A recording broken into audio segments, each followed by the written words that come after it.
warahmatullahi wabarakatuh. Materi kali ini saya akan menjelaskan mengenai jasa pelabuhan perikanan. Jasa pelabuhan perikanan merupakan bentuk pelayanan yang diberikan oleh pihak pengelola pelabuhan perikanan dalam rangka memperlancar dan meningkatkan efisiensi dan efektivitas kegiatan perikanan di pelabuhan perikanan. Jasa pelabuhan perikanan berkaitan erat dengan efektivitas di pelabuhan perikanan yang mencakup: yang pertama, pendaratan dan pembongkaran. Salah satu perbedaan pelabuhan perikanan dengan pelabuhan-pelabuhan lainnya adalah kekhususan komoditas yang didaratkan. Oleh karena itu, sarana dan prasarana yang disediakan disesuaikan dengan komoditi tersebut. Aktivitas pengolahan. Produk perikanan merupakan salah satu produk yang cepat mengalami penurunan mutu. Penurunan mutu dapat diakibatkan karena penanganan yang salah selama di atas kapal maupun penanganan ketika berada di pelabuhan perikanan. Pelabuhan perikanan memberikan jasa pelayanan untuk dapat memberikan mutu berupa fasilitas dan lain-lain. Yang ketiga, aktivitas distribusi dan pemasaran. Membuka akses bagi distribusi dan perdagangan komoditas perikanan dari suatu wilayah tertentu. Peran ini akan semakin terlihat terutama pada daerah-daerah yang belum berkembang, yaitu dicirikan dengan kondisi infrastruktur transportasi yang minim. Yang keempat, aktivitas perbekalan. Aktivitas ekonomi lain adalah penyediaan kebutuhan melaut. Ini berkaitan dengan kelancaran operasi penangkapan ikan dan penanganan mutu ikan hasil tangkapan, baik selama operasi penangkapan, penanganan ikan di TPI, maupun saat pendistribusiannya. Yang kelima, aktivitas perbaikan. Aktivitas perbaikan ditunjukkan untuk mempertahankan kondisi kapal supaya tetap dapat melakukan operasi penangkapan ikan. Jasa pelabuhan untuk aktivitas perbaikan ini diantaranya penyediaan fasilitas docking, slipway, dan bengkel. Di sini saya akan melanjutkan menjelaskan terkait dari jasa pelabuhan, yang mana imbalan jasa pemakaian fasilitas. Yang pertama adalah jasa tambat labu. Tambat, kapal dikatakan bertambat apabila bersandar atau mengikat tali di tempat tertentu untuk melakukan kegiatan bongkar hasil tangkapan. Waktu tambat itu terhitung selama kapal membongkar hasil tangkapan di dermaga atau di tempat tambat yang lain. Uang tambat adalah imbalan jasa bagi kapal yang bersandar di tempat yang dihitung berdasarkan etmal. Satu etmal itu sama dengan 24 jam. Fasilitas tambat itu berupa jembatan, dermaga bongkar, tepian atau bagian tepi baik sungai maupun pantai, dan tubuh kapal lain. Labu, kapal dikatakan berlabuh apabila setelah membongkar hasil tangkapan kapal bersandar atau mengikat tali di tempat tertentu yang bukan tempat bongkar atau beristirahat dan menunggu keberangkatan ke laut atau menunggu naik dock atau dalam keadaan falling reef. Waktu labu adalah waktu yang terhitung sesudah kapal selesai membongkar sampai keberangkatannya kembali ke laut, dan waktu sejak kapal bersandar itu sampai keberangkatan kembali laut itu dikurangi dengan batas waktu tambat. Yang kedua adalah pengadaan es. Harga es itu ditetapkan berdasarkan perhitungan biaya produksi dengan catatan bahwa harga tersebut tidak melebihi harga es lokal. Yang ketiga adalah pengadaan air. Pengadaan air tawar itu peruntukan untuk memenuhi kebutuhan kapal, pencucian ikan, pengelolaan air, gudang ikan, warung fasilitas umum, dan lainnya. Sumber ini adalah sumber air adalah sumber bor dan PDAM, yaitu terhitung tarif berdasarkan pada biaya penguasaan air tersebut. Batas waktu maksimum untuk setiap komoditi ditentukan sesuai dengan nilai jual komoditi. Apabila penyewa tidak sanggup lagi memenuhi kewajiban membayar sewa sesuai dengan batas waktu penyimpanan yang telah disepakati, maka kepala pelabuhan perikanan itu tidak bertanggung jawab atas keberadaan komoditi tersebut dan berhak melakukan pelelangan untuk menggantikan sewanya.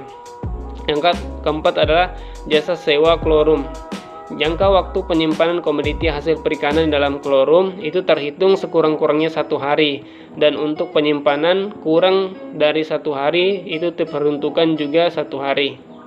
Keterlambatan mengambil ikan untuk pemakai jasa maka akan dikenakan tarif sebesar keterlambatan yang telah dilakukan oleh pemakai jasa tersebut. Di sini saya akan menjelaskan mengenai pengelolaan pelabuhan perikanan. Keberhasilan pengelolaan pelabuhan perikanan tergantung pada pelaku-pelaku yang ada di pelabuhan.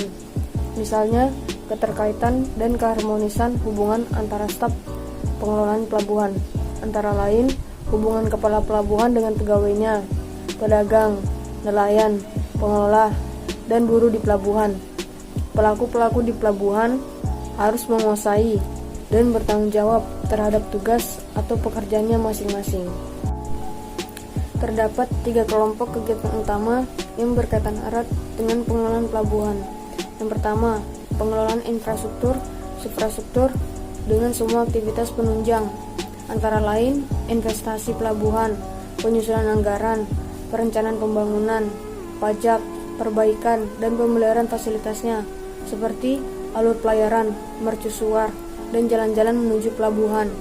Yang kedua, adanya kontak antara penjual dan pemakaian jasa pelabuhan atau klien. Terdapat kapal dan banyak barang atau komoditi perikanan serta pemeliharaannya. Kontak ini secara eksplisit dapat berupa kegiatan-kegiatan di pelabuhan.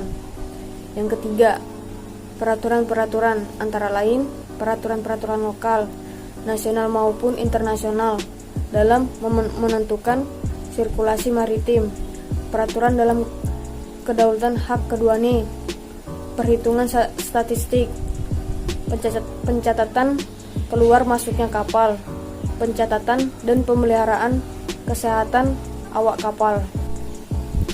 Pengelolaan pelabuhan perikanan dapat dilakukan jika 1. Pengelolaan dan pengusaha oleh BUMN yang berbentuk sebagai perum. Pada prinsipnya, kedua bentuk perusahaan ini usahanya bersifat melayani kepentingan umum serta bergerak dalam di bidang jasa-jasa yang sekaligus mencari keuntungan. Yang kedua, pengelolaan pelabuhan perikanan oleh pemerintah pusat dalam bentuk UPT. Pengelolaan pelabuhan perikanan dalam bentuk UPT ini merupakan yang paling tepat. Selanjutnya, A. Fungsi pelabuhan perikanan sebagai 1. Pusat pengembangan ekonomi perikanan baik dalam skala nasional maupun regional. 2. Pusat pengembangan industri yang menunjang usaha perikanan baik hulu maupun hilir. 3. Pusat kegiatan pembinaan masyarakat nelayan. B. Pelabuhan perikanan merupakan public utility yang menyangkut kepentingan serta hajat hidup masyarakat perikanan. 3. Kemudahan bagi nelayan untuk memperoleh pelayanan guna memperlancar proses produksi, pengolahan serta pemasaran hasil, sehingga tercipta suatu iklim usaha yang mendorong gairah nelayan untuk lebih mengembangkan usahanya. 4. Basis operasional kegiatan pelabuhan perikanan tidak tergantung pada batas wilayah administratif pemerintah daerah, sehingga tercipta interrelasi antara daerah produsen dengan daerah pemasaran yang tidak dibatasi oleh wilayah administratif suatu daerah. 5. Pembagian kewenangan berdasarkan penggolongan pelabuhan masih berpegang pada ketentuan bahwa PPI merupakan kewenangan Pemda, sedangkan pelabuhan perikanan baik Nusantara, Samudra maupun pantai merupakan kewenangan pemerintah pusat. Pengelolaan pelabuhan perikanan dikatakan berhasil apabila 1. Memberikan keuntungan baik bagi pengelola pelabuhan itu sendiri maupun bagi pemiliknya. 2. Proses pembongkaran hasil tangkap dapat dilakukan secara cepat. 3. Fleksibel dalam perkembangan teknologi. 4. Perkembangan pelabuhan tanpa merusak lingkungan sekitarnya. 5. Organisasi serta pelaku-pelaku yang bekerja secara aktif dan terorganisasi dengan baik dalam melaksanakan kegiatannya.